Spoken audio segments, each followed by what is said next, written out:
Hello and welcome to a sexy-voiced Steven Universe.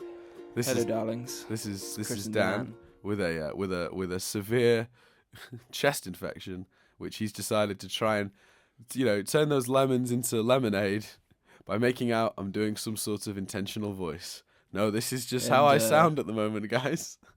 I need some like sultry music behind what I'm saying here, don't I? Hell, wait. You do the intro again, and I'll give you that sultry music. Okay. Hello, listeners, and welcome to Steven University. This week, we'll be discussing Earthlings. Now over to my sexy colleague, Chris, for a description of the episode. Hey, guys.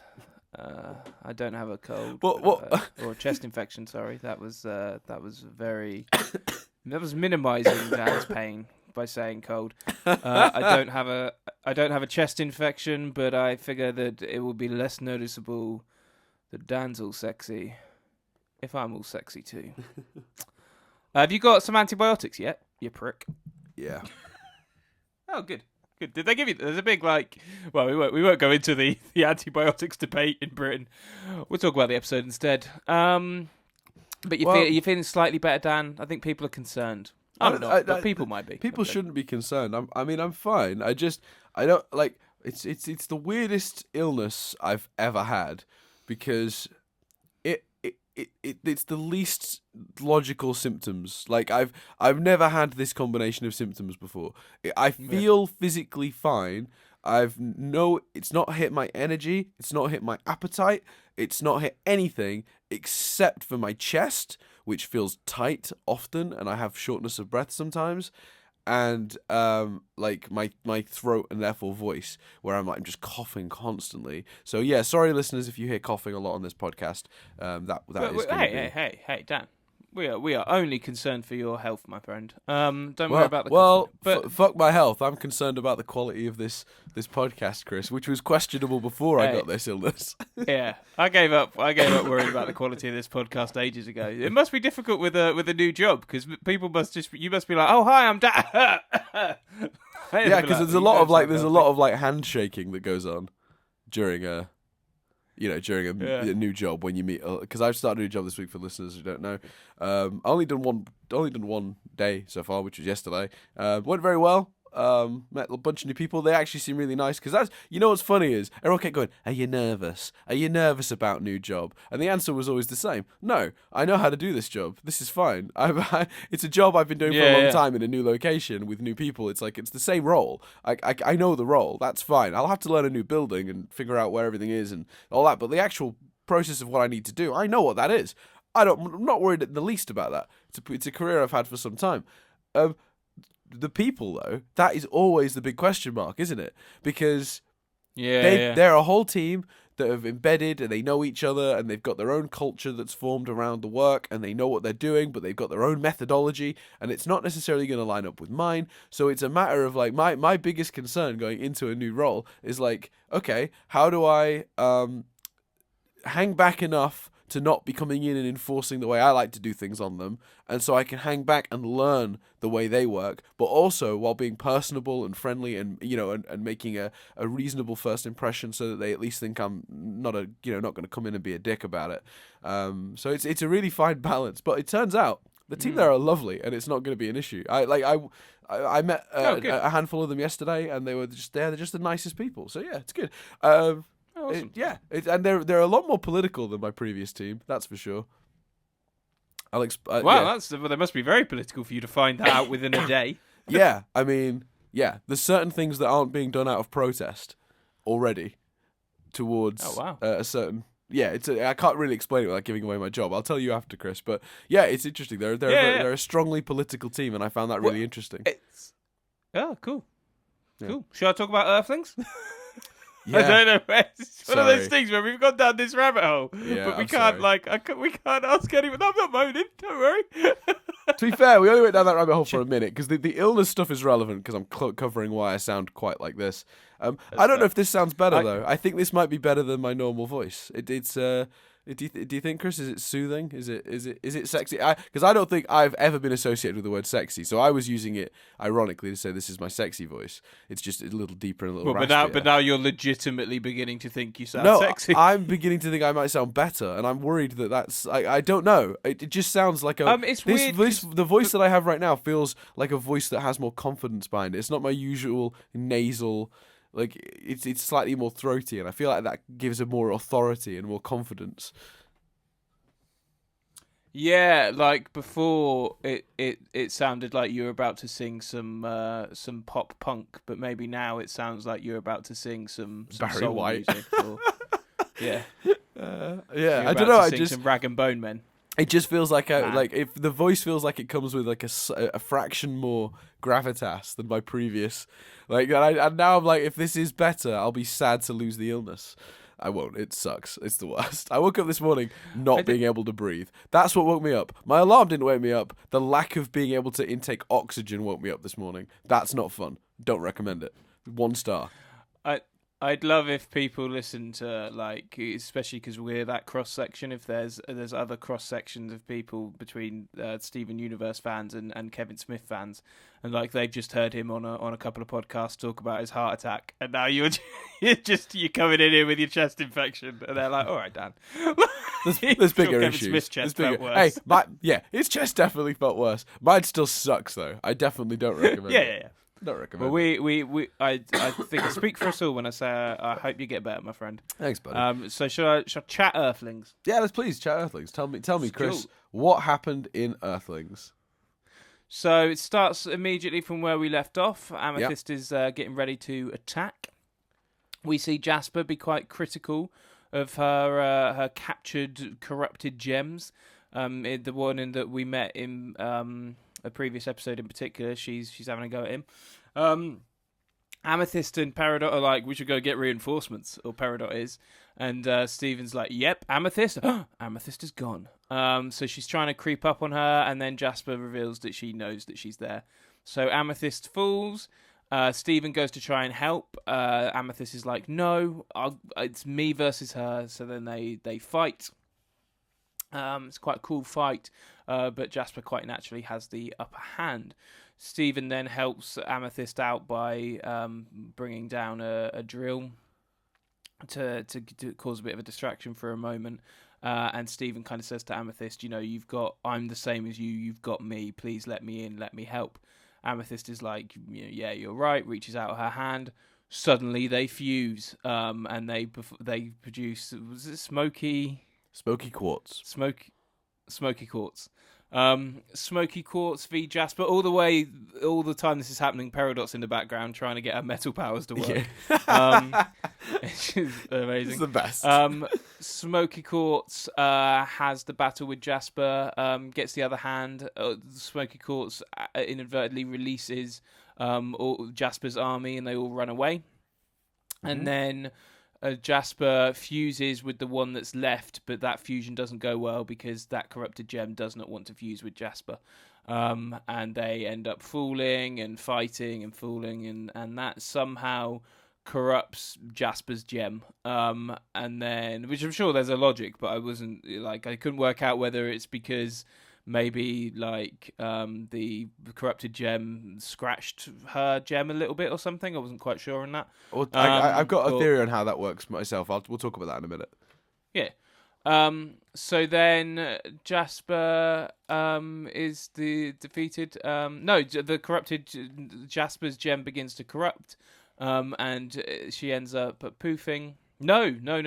Jasper's gem is corrupt and gets all big and looks like she's about to attack Smoky Quartz.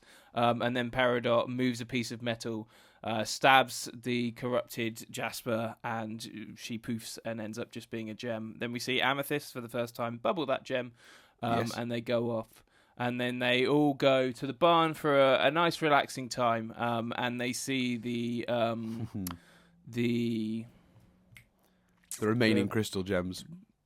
Yeah, the remaining crystal gems with the rubies. Yeah. It's ruby, isn't it? Yeah, with the rubies. And it looks like they're the rubies we've met before because I patched rubies there. Yes. So if you remember how that ended, they convinced the rubies that who they were looking for was on. I think they were they looking for Jasper? I think it turned out, or something. Or they were looking for someone, and they told them they were on Mars or Jupiter or something, and they shot off to try and find that person. So you can assume, you could theorize, and as I did at this stage, that they're back because they've looked and haven't found who they were looking for. Yes, and were they all poofed? They weren't poofed. They were I bubbled. thought they were in bubbles. Oh, in bubbles. Yeah, sorry, were they all bubbled? They were bubbled, but they weren't poofed. So they were in there. They were still full bodied. They weren't. Yeah, but were all of them bubbled? Yes, appears so. Yeah. Mm-hmm. So yeah, that's the sitch. So obviously, I suppose the big thing people want me to talk about in terms of whether I liked it, it was my reaction to Smoky Quartz. I'm assuming. They're not bubbled. I've just had a look very quickly. I've just pulled up the frame. They're all in a water bubble. Okay. So it looks like Lapis has basically got a bunch of water and like sort of captured them all inside a bubble of water. So they're not bubbled in the gem sense. They're bubbled. They're bubbled in a Lapis has put them in water and then floated them up sort of sense. Right. Yeah, Lapis is actually stood there, like looking like she's concentrating and stuff. So yeah. I literally just pulled up the frame because I was curious because you questioned it. I went, are they all bubbled? And then I've had a look, and yes, they are, but in a different way to what you would usually imagine for bubbling. Carry on. Cool. I was so excited by Smoky Quartz. Yes. It felt like the first time, and I don't know if it's because I think maybe with Steve Oni a little bit, I was like, cool. But I don't know whether the other ones, like, I just maybe like because I'd assumed they'd fused before, so it was a bit like, oh, this is cool, but this is like, it's in the context of the show. This is something that's happened before, cool, or maybe like I wasn't like as big a fan of the show, but when this was one of the most fanboy-esque reactions I've ever had. So when they fused, I was proper like, oh, it's Amethyst and Steven, and they fused. Like I was very I hope in that excited. exact voice. That voice, That voice is the anti-version of the voice I currently have. You went up like 2 octaves. And that's the moment Jess left me. Understandable. I'm so glad because I refused to watch this. She's like, "You're gonna watch Steven Universe?" I was like, "I'll watch it in the other room." And she's like, "Why?" I'm like, "Well, just in case you ever decide to watch it. Spoilers." She's like, "I'm not gonna watch this program, but I'm glad. Like, I'm glad that I still watched it somewhere else." Because that was proper exciting. Oh, definitely. And yeah, I lost my mind. And I liked how when I saw this episode the first time. Yeah, so cool. And I liked that it was kind of as all of them always are, but it was so. I think this is the most you could look at the other fusions and go, oh, okay, that's such and such and such and such. But with this one, you'd be like, oh, it's Amethyst and Steven. Like immediately, like oh, it's Amethyst and Steven. And I think it's because like they're quite a similar size and shape anyway, so. They don't sort of with a lot of the other ones you have to meet in the middle of in terms of like the outline. You have to kind of meet of the fusion. You have to sort of like Pearl and Garnet. You're like, okay, well, Pearl's really tall, whereas Garnet's a taller and a bit more built. Like, so you have to meet in the middle. Whereas with this one, it's basically their height and build, but bigger. So I think it's more instant and more recognizable. So yeah. Yeah, I think it's. I mean, well, Smoky Quartz is probably one of my favorite fusions. Full stop. Up there with Stevoni, because they just got such a.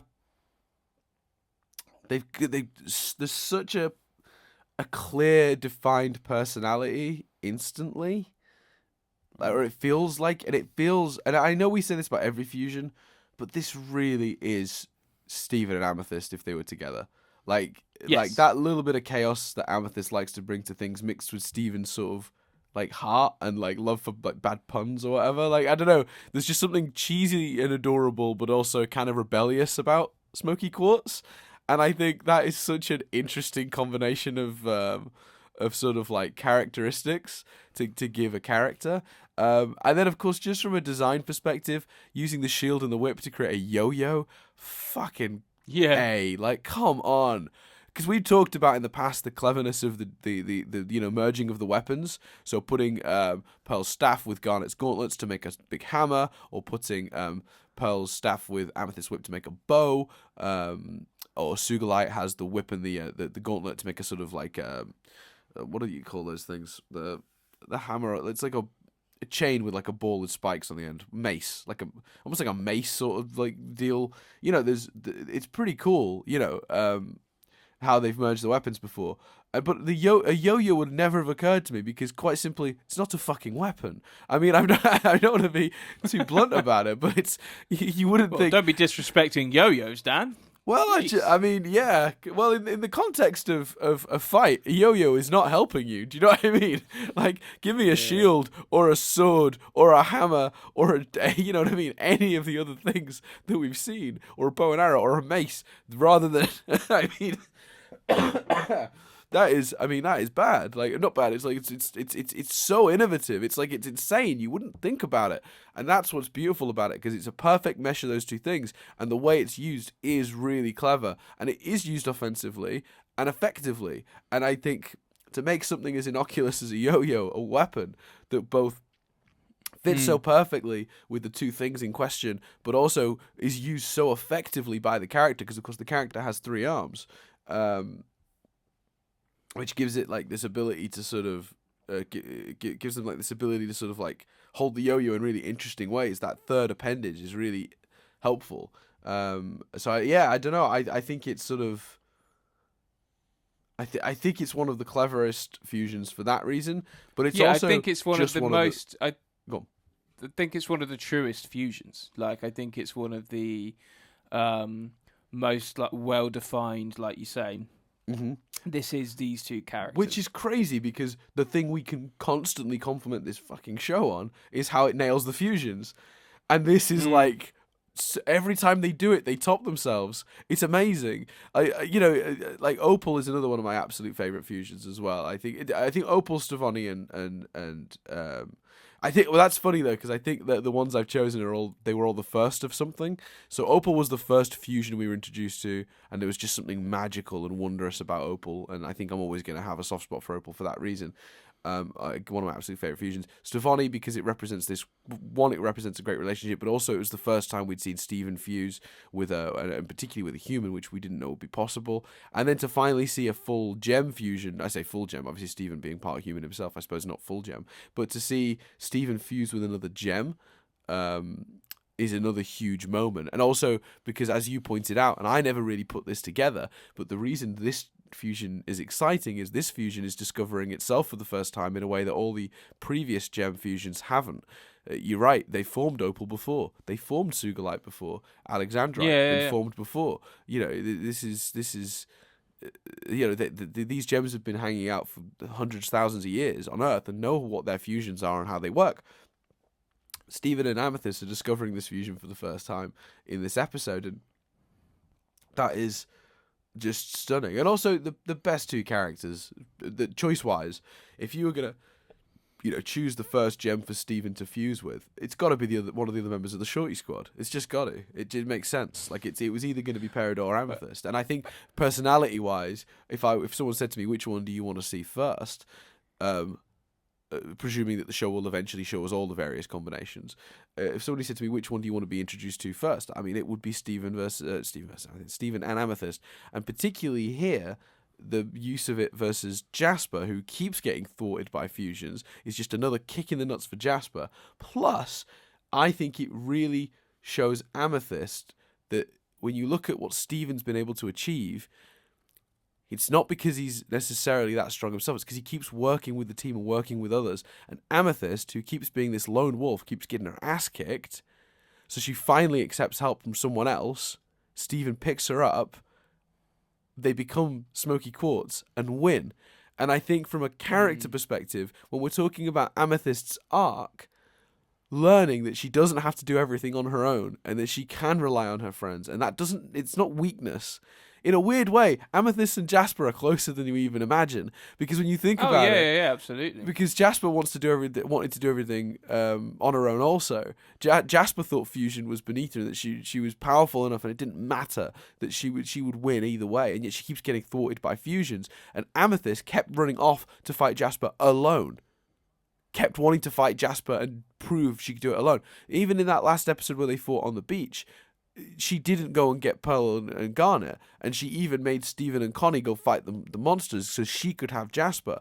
And I think that when your character arc has been this sort of complex about this inferiority complex, to end it with her realizing, no, it's not that I'm necessarily inferior.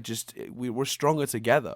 We're all stronger together, and working with Steven and creating this fusion makes that fusion even more awesome, because a fusion in this case is not just a solution to an obstacle. It's not just let's beat Jasper. It's actually the conclusion to a really fascinating and well-written story arc for Amethyst.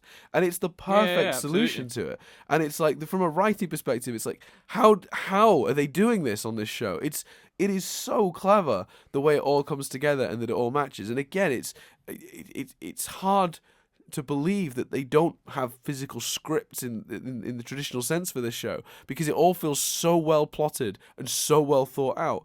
I honestly don't know how they make it work so well. It's artwork. It's beautiful. It's really well done. And again, things like that, plus the excitement of a Smoky Quartz, lead to, this episode genuinely being just an incredible piece of TV, basically. Yeah, it's fantastic. And it's like you say, the conclusion of that arc is beautifully written. But I love that Peridot's there as well. I love that they found time for Peridot, and Peridot's not jealous that they've formed. She's not in the background getting really angry about her metal powers.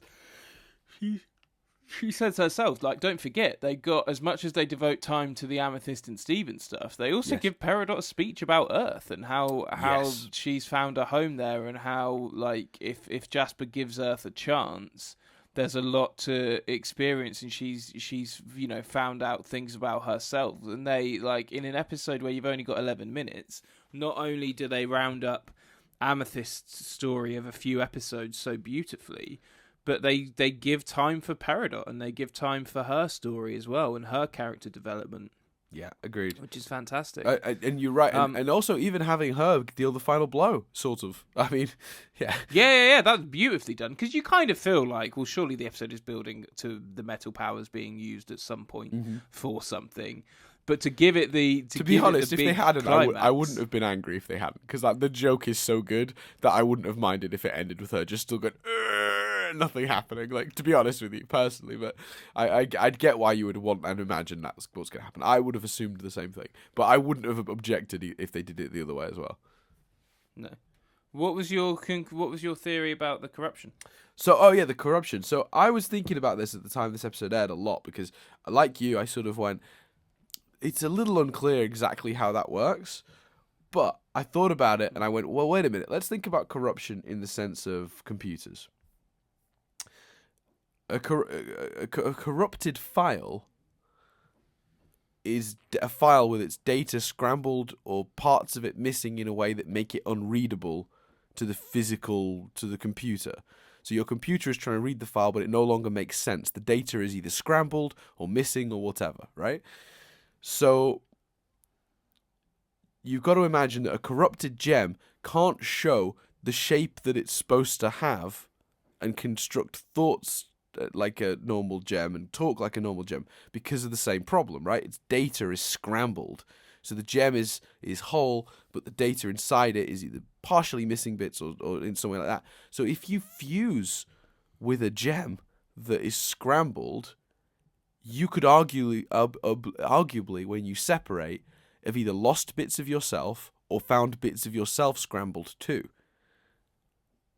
That makes sense. Yeah.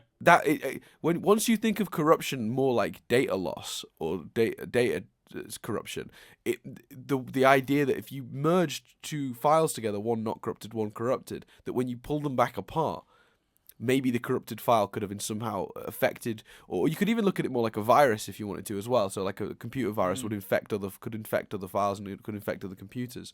You could look at it that way as well. But either way you sort of analyze it, that's how it sort of ended up making sense to me once I thought it through.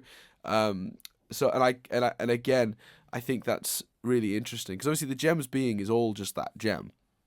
And the physical form you look at is just what it outputs, which is why they can when they reform they look different.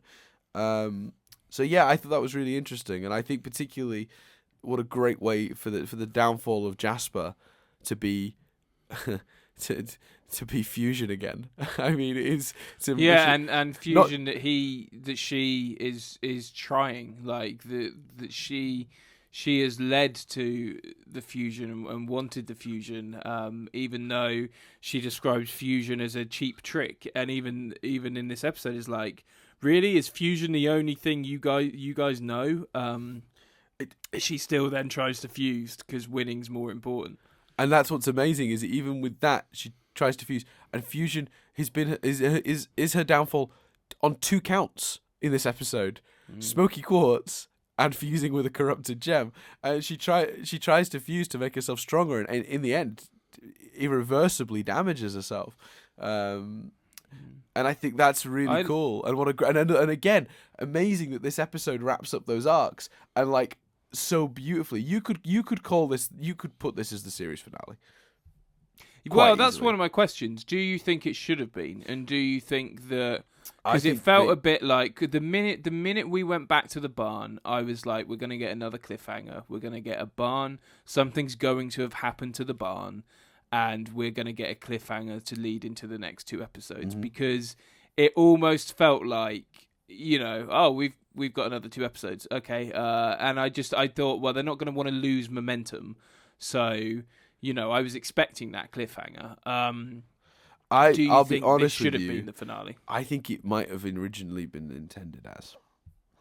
Wouldn't surprise me. It's always tricky because you never know for sure with this show. But yeah, I'll be honest. When this was written, they may have been envisioning it as the final episode of the season. I don't know that for sure, but it feels like that. Because surely you have to try and top it then for the finale. Like, obviously you can't say what happens. But which from this position, I feel like that might not be. Like I felt at the time, and I would totally agree with you if you felt the same now. It doesn't seem possible because the conclusion to the plots in this have been building for. Sorry, someone has decided to start doing putting up a shelf or something extra. There's loads of banging on my side now. I'm really sorry, listeners, if you can hear that. I don't know if you can. I can't hear it. I'm going to assume that you can't, but if you can, I am sorry. It was just distracting me because I was like, I should really say something about that because it's making a lot of noise. I don't even know what I was saying. It was about the finale. About right? the finale. Yes, I agree with you, but actually, I feel like you're right. All the character development, all the beautifulness of this arc getting wrapped up. The big moment of Smoky Quartz, the villain that in some ways has been the villain for this series being defeated. Yep, completely agree. Why would you even try to top it? How could you top it? But Dan, fans always love a bit of something for the fans. And them returning to the barn, you have all of them together. So if you have all the crystal gems fighting something else, maybe not as big a threat, but fighting together, working together, yeah, you could probably make that just as exciting just on that alone, because we haven't seen, like, in fact I don't think we ever seen it, because the cute blue one joined Peridot in the barn later. So you had Peridot's arc. Well, they were all there when the rubies landed last time, but they ended up just playing baseball. Yeah, they play baseball, so that's not like, I don't think you need to do, like, I love that episode, but I don't think you need to do much to make the 5 of them together more epic this time. You have them have a fight instead of a baseball game, like. So I think I agree with you, and I think this probably should have been the finale, because I'm worried they'll start something they won't finish, and for fans that had a big gap, that would be frustrating. But I think it's with those pieces, I think it's easy to be like, okay, we can try and make something more epic. Yeah. Pink diamond. Yeah. Okay. Yeah. I was wondering if you pick up on that or if I'd have to bring it up. Okay. No. Thoughts? I picked up on that. I Thoughts mean, on that moment? she's like, your diamond, pink diamond. It would be hard if you'd said so pink diamond, and I was like, what's that? Sorry, I missed what you said then. Because of the bang. If you were like, so pink diamond, and I was like, what's that? I didn't pick up on that. Like, it's pretty big. It's pretty clear. Well, no, it's not. But it's one of those things where it's sort of. So for me, when I watch this, and I think I've been yelled at a couple of times for mentioning other diamonds existing, because strictly speaking, yellow is the only one that's officially been sort of revealed. Actually, was there also? Because basically there were those murals on the walls, weren't they, of each of the diamonds in one of the episodes, and there was a mural of a yellow diamond that Peridot took her to, and the symbol of the diamonds, which has been seen on the floor and on a bunch of the buildings they visited, is 4 colours. So I, from a very early point, assumed there was a yellow diamond and a pink diamond and a blue diamond and there's a white diamond of some sort, because that's the symbol. But apparently not everyone else figured it out that way, and like sort of when I've mentioned other diamonds to you, they've been like, Dan, what are you doing? And strictly speaking, of course, like nothing until it's introduced in the show exists. I suppose I'm just assuming, you know what I mean? So, but so strictly speaking, from your perspective, I guess the only 2 diamonds that you know for sure exist at this point are yellow and pink. And assume that way until you find out differently, I guess. But I don't think, for those of you who've been upset at me in the past for mentioning other diamonds, for me, it was clear from early on that there were at least those 4, at least, because you'd already made that, you've made those references anyway. So, but the element of it, more than there being other diamonds, the element of it that was like, was when they were like, she was like, your diamond, my diamond, what you did to my home, like, yeah. Do you want me to read the whole quote? Why not? Yeah. So I've been fighting from the second I broke free from Earth's crust because of what you did to my colony, because of what you did to my planet, and because of what you did to my diamond. My diamond, your diamond, pink diamond. Now, what's interesting, I guess, about that is we know that there's a bunch of gems that reported to yellow diamond, including Peridot. So I guess the assumption is that the diamonds each have gems that sort of report to them or under them. Or ruled by them in some way.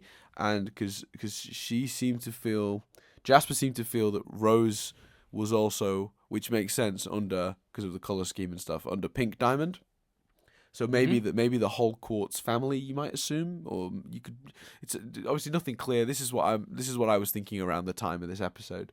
You can assume that maybe they're in families or groupings in some way, and they're under the diamonds. But the more important, I suppose, element is what you did to my diamond. Yeah. So the question, I suppose, is what does Jasper think Rose did to Pink Diamond? Well, I suppose the logical answer is she killed her. Well, I mean, she smashed her gem would be the assumption. But we just did the episode 3 or 4 episodes ago where Bismuth very clearly pointed out or very clearly stated that Bismuth offered a way to shatter gems to Rose and Rose turned it down. Well, maybe because Rose was haunted by what she'd done in the past in terms of shattering a gem. Mm-hmm. I think Rose can't be trusted, Dan. I don't trust what Rose says, quite frankly. Interesting. So I think it's a perfect. That's real. You're not being sarcastic there. You really feel Rose at this point is untrustworthy. You're not sure of her motives. No, I think Rose is great. I think Rose is clearly like being shown to be lovely and amazing and be a mother figure for the crystal gems and be a warrior, and I think she's awesome. But I think they've also embedded this war criminal Rose is a bit dodge aspect. Rose we've is a bit dodge. We've discussed that though. We've know, talked but- about how they've I know. embedded. It's just the phrasing you know. I liked. Yeah, Rose is a bit dodge. So yeah, I think it's perfectly conceivable that she did something as bad as that. Because I can't think what else, unless she'd maybe got Pink Diamond to agree with her, like turned her opinion, something like that. But then I'll be honest, my initial thoughts to this, because of what we had in the Bismuth episode, my first thoughts were simply that the battle for Earth Colony, either the rebellion, led to maybe Pink either losing position, losing some face, and losing maybe even authority. Makes sense. Or losing her status as a part of the Diamond Authority. That was my initial assumption. Of course, obviously, since then there is more information that has been sort of the show has is sort of laid on the table. So I won't tell you whether whether that's where I stand now. But that was my my initial thought when Jasper said that, because killing definitely occurred to me, because it seems so, what you did to my planet, what you did to my diamond. Like it feels very, very final, whatever it was. I also got that vibe from the phrasing, but when I combined it with what I knew of Rose from what Bismuth said, because Rose might not be trusted, but it clearly Bismuth was being completely serious. I believe everything Bismuth said down in that in the forge. And what Bismuth said was that she offered Rose the ability to shatter gems, and she said it wasn't right and that she couldn't do it, because what Steven said exactly that. She goes, "That's what Rose said." So I sort of not ruled it out, but I did sort of put it as a lower down theory, and then thought about maybe because she lost the colony, it affected her status. Or because of the rebellion, she lost some sort of authority in some way, or maybe was removed from the Diamond Authority altogether, or maybe sentenced to sort of like, some sort of like, because you got court-martialed or something in some sort of weird gem society thing where she was, for her failures, she was basically imprisoned or something like that. Like there was some sort of fall of Pink Diamond, but what that is a bit mysterious at this stage. But you could completely understand how any of that is all possible at the hands of Rose, including the murder. Really, again, they have certainly established that Rose kept things from people. So nothing. You're right. Nothing is out of bounds. But that's where I was at the time of this episode because of the Bismuth stuff. Okay, if we had subtitles, episode 101, Earthlings, : Rose is a bit dodge. Rose is a bit dodgy. And for those of you listening who are going, dodge, like what, she dodges stuff? No, dodge is in dodgy. Yeah, it's a British. It's a British slang. A bit dodge means a bit dodgy. So if you get like a fake Rolex watch, you'd be like, it was a bit dodge. Or if you got it from if you got a real Rolex watch, but you bought it off a man on the street, you'd be like, yeah, it's a bit dodge, meaning he may have got it off the back of a truck. I find it like watches. I think it's because I have sensitive skin. I don't know why I said sensitive skin, Dan. Pity me. But I'm not a big watch guy. But partly because when I wear watches, like the skin underneath the watch, it always gets a bit red and stuff. So I like a watch. I actually have a fake Rolex. I have a Folex somewhere. You have a Rolex that's a bit dodge. I have a Rolex that's a bit dodge, and it's amazing because I looked up the actual model that it's designed off, and it's a pretty good fake. But the actual model is worth $10,000, and I was just like, no one's ever going to think this is a real watch because they're going to look at everything else I'm wearing and go, you didn't have the money to afford that watch. Yeah, in the UK, Rolexes have almost reached this point where even the fake ones are considered like, if you've got a really good fake, people are like, oh, cool. Like, what? Yeah, it's weird. Fake. Do you have any other notes, Daniel? Yeah, obviously Amethyst bubbling a gem on time for the first screen. I kind of love, because we talked about it last week, and I was being coy, or a couple of weeks ago. I was being coy about it because I knew that what they were essentially doing wasn't that she couldn't, that she couldn't. What I like about it was, it's not that she can't do it. She just had no interest in it because she was only ever interested in the fight. The bit about actually putting the gem away, Amethyst doesn't care. One of my favourite moments of that was her calling her sis. because they're both quartzes and stuff. Like, I thought that was really nice. Yeah, that's really cool, isn't it? I like that too. I really did like that too.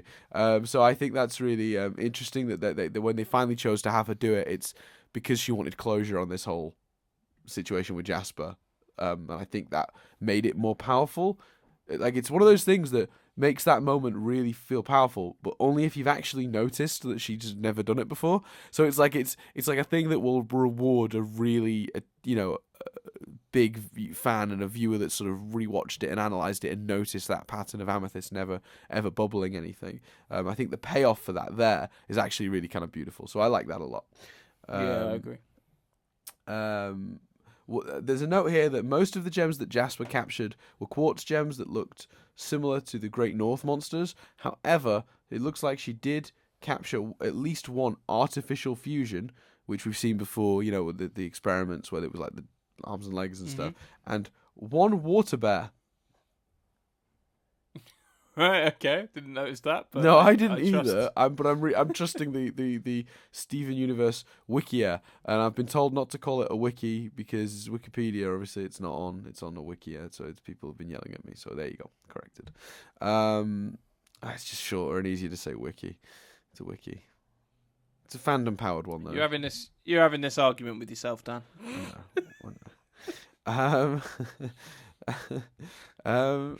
Let's have a look.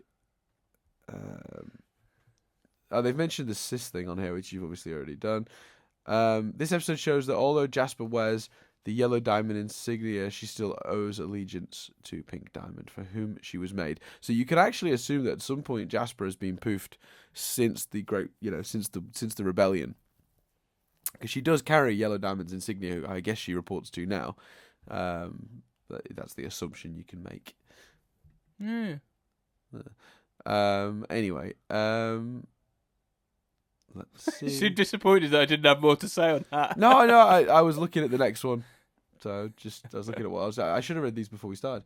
Oh yeah, a cluster gem similar to the one from Nightmare Hospital appears fleeing from the Beta Kindergarten after most of the cages break. I think that's the one that they referenced in the one earlier up. Apparently, Smoky Quartz Yo-Yo attack is probably one of a reference to one of Ness's attacks from the Earthbound games. It also could be a reference to Kaluna from Monster X. Hunter X Hunter, who uses yo-yos as weapons. I've never seen Hunter X Hunter, but cool. I've always liked the look of Hunter X Hunter, but I've never watched it. I get that it's Steven Universe. If you think something's a reference, then it's probably a reference. But you can't just see every time a yo-yo's been used in pop culture and be like, maybe it's a reference to this. You don't. Not like, I don't know. With this show, I think you can. Amethyst using the whip is it's pretty similar to 50 Shades of Grey, where Christian Grey has a whip. I know it came before. Amethyst using the whip is a reference to Indiana Jones and all the times he used a whip. Yeah, okay. That would have been better. That would have been a better example. I'm upset that my mind went to 50 Shades of Grey. I think that says a lot about you. Apparently, Jasper's fusion with the snow monster resembles Deathclaw from the Fallout series. I've never played a Fallout game. You'll all yell at me, I'm sure, but it's just never been on my radar. Well, it has, but I've never. It seems daunting. They seem like time sinks, and I don't have the time. So yeah, but that's cool.